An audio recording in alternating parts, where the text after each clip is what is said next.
শিক্ষাৰ্থীসকল, তোমালোকৰ পাঠ্যপুথিৰ অৰ্জুন ভঞ্জন নামৰ পাঠটি আলোচনা কৰিবলৈ আগবাঢ়িছোঁ। এই পাঠটিৰ কাহিনীভাগ লোৱা হৈছে মহাপুৰুষ শ্ৰী শ্ৰী মাধৱদেৱে ৰচনা কৰা অৰ্জুন ভঞ্জন নামৰ অংকীয়া নাটখনৰ পৰা। মাধৱদেৱে ৰচনা কৰা এইখনেই একমাত্ৰ অংকীয়া নাট। এইখনৰ আন এটা নাম হ'ল দধিমথন। মাধৱদেৱৰ আন নাটবোৰক ঝুমুৰা বুলি কোৱা হয়।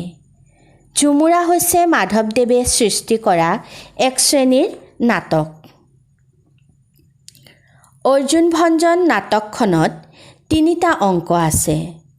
অংকত বিভক্ত কাৰণে অংকীয়া নাট বোলা হৈছে। অৰ্জুন ভঞ্জন নাটখনৰ মাজেদি শিশু কৃষ্ণৰ মাহাত্ম্য আৰু মাতৃ যশোদাৰ লগত কৰা চলচাতুৰি, অভিমান, ধেমালি ইত্যাদি সুন্দৰভাৱে প্ৰকাশ ঘটিছে। যশোদাৰ মাজেৰেই নাটখনিৰ আৰম্ভণি হৈছে। নন্দৰাণী যশোদাৰ ব্যস্ততাৰ অন্ত নাই।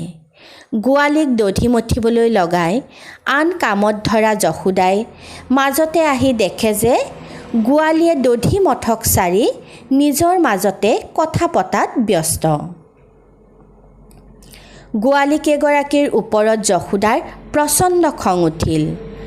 খঙৰ ভমকত সিহঁতক কিবা কিবি কৈ নিজেই দধি মঠিবলৈ লাগিল। ঘৰৰ সকলো কাম কৰাৰ উপৰিও উৎপতীয়া কানাইৰ সকলো আবদাৰ পূৰণ কৰিবলৈ যশোদাই যত্ন কৰে।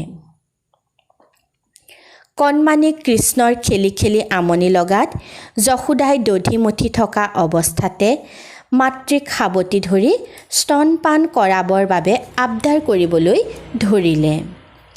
মাকেও কৃষ্ণৰ আবদাৰ পেলাব নোৱাৰি স্তনপান কৰাবলৈ কোলাত উঠাই ল'লে। সেই সময়তে গোৱালীয়ে গাখীৰ পৰিল বুলি চিঞৰিবলৈ ধৰিলে। কামৰ জুমুৰিৰ মাজত যশোদাই পাহৰিয়ে গৈছিল যে জুইৰ ওপৰত গাখীৰ গৰম কৰিবলৈ উঠাই দিছিল। যশোদাই লৰালৰিকৈ কৃষ্ণক কোলাৰ পৰা নমাই গাখীৰ নমাবলৈ গ'ল। নিজৰ সন্তানতকৈ কামৰ প্ৰতিহে বেছি চিন্তা দেখি মাকৰ ওপৰত কৃষ্ণৰ খং উঠিল। খঙতে কৃষ্ণই মথনি দণ্ডডালকে ভাঙি পেলালে। দধিৰ ভাণ্ড ভাঙি নিজেও যিমান পাৰে লবনো খালে আৰু বান্দৰকো খোৱালে। খাব নোৱাৰাখিনি চাৰিওফালে সিঁচৰতি কৰি পেলালে।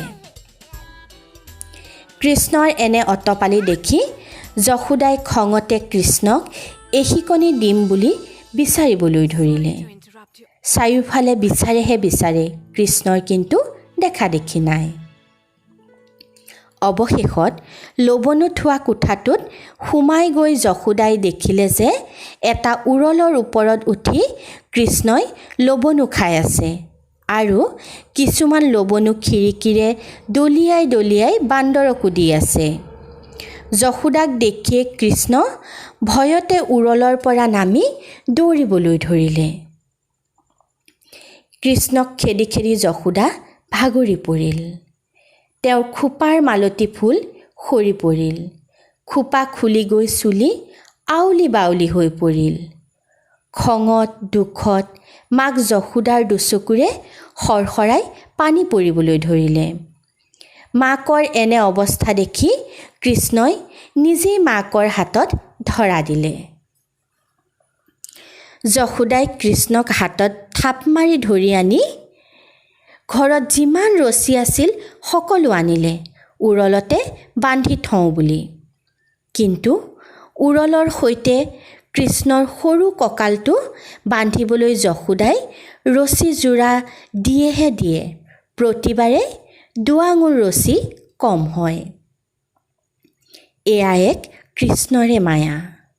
অৱশেষত মাক ভাগৰি পৰিল। যশোদাৰ অৱস্থা দেখি কৃষ্ণৰ মন কোমলিল। তেওঁ আপোনা আপুনি মাকৰ হাতত বান্ধ ল'লে। কৃষ্ণক উৰলত আতি বান্ধি থৈ যশোদাই গোৱালীবোৰক কৃষ্ণৰ বান্ধ খুলি নিদিবলৈ কৈ কাম কৰিবলৈ লাগিল। মাকৰ এনে আচৰণ দেখি কৃষ্ণই কান্দিবলৈ ধৰিলে। কিজানি মাকৰ অন্তৰ অলপমান গলেই। এটা সময়ত মাকৰ লগতে আন আন গোৱালীসকলেও কৃষ্ণক উৰলত বন্ধা অৱস্থাতে এৰি নিজৰ নিজৰ কামত ধৰিলেগৈ। কিন্তু কৃষ্ণনো কিমান সময় অকলে বন্ধা অৱস্থাত ৰৈ থাকে। চঞ্চল কৃষ্ণই উৰলটো চুচুৰাই টানি টানি লৈ গৈ কৃষ্ণৰ ঘৰৰ চৌহদত থকা যজা অৰ্জুন গছ দুজোপাৰ মাজেৰে পাৰ হৈ যাবলৈ চেষ্টা কৰিলে। কাষত বহুত ঠাই থাকিলেও দুজোপা অৰ্জুন গছৰ মাজেৰে পাৰ হৈ যোৱা কথাটোতে এক উদ্দেশ্য লুকাই আছে। কৃষ্ণ পাৰ হ'ল ঠিকেই, কিন্তু কৃষ্ণক বান্ধি থোৱা উৰলটো পাৰ নহ'ল। গছ দুজোপাৰ ফেৰেঙনিত সেইটো বেছি টানকৈহে লাগি ধৰিল। কৃষ্ণই আঁঠুকাঢ়ি কঁকালত বান্ধি থোৱা ৰছীডাল যিমানেই টানে সিমানেই উৰলটো আতি আতি লাগি ধৰে। অৱশেষত কৃষ্ণৰ আজোৰত অৰ্জুন গছ দুজোপা প্ৰচণ্ড শব্দ কৰি উভালি পৰিল। লগে লগে গছ দুজোপাৰ মাজৰ পৰা দুজন দিব্য পুৰুষ ওলাই আহিল। তেওঁলোক আছিল কুবেৰৰ দুই পুত্ৰ নলকুবেৰ আৰু মণিকুবেৰ। নাৰদ মুনিৰ অভিশাপত তেওঁলোক দুজন যমলা অৰ্জুন হৈ তেনেদৰে নন্দ যশোদাৰ ঘৰৰ চৌহদত থাকিবলগীয়া হৈছিল। কৃষ্ণৰ কৃপাত শাপমুক্ত হ'ল আৰু তেওঁলোক কৃষ্ণৰ চৰণত সেৱা জনাই নিজৰ ঠাইলৈ গুচি গ'ল। সেই সময়তে নন্দৰজা আহি সেই ঠাইত উপস্থিত হ'ল আৰু কৃষ্ণক তেনে অৱস্থাত দেখি কৃষ্ণৰ গাৰ পৰা বান্ধ খুলি দি গাৰ ধূলি মাকতি জাৰি জোকাৰি কোলাত তুলি ল'লে। দেউতাকক পাই কৃষ্ণৰ সুখ যেন দুগুণে উঠলি উঠিল। দেউতাকৰ ডিঙিটোত সাৱটি ধৰি কৃষ্ণই উচুপি উচুপি কান্দিবলৈ ধৰিলে। লগতে মাক যশোদাৰ কথা এগুণতে দুগুণ কৰি দেউতাকক লগাবলৈ ধৰিলে। নন্দয়ো কৃষ্ণৰ মুখত অজস্ৰ চুমা খালে আৰু ঘৰলৈ গৈ যশোদাক নানা ধৰণে ককৰ্থনা কৰিলে। ইতিমধ্যে মাতৃ যশোদাৰো খংটো অলপ কমিছে। তেওঁ নন্দৰ ৰজাৰ কোলাৰ পৰা কৃষ্ণক নিজৰ কোলাত লৈ গালে মুখে চুমা খাই মৰম কৰিলে।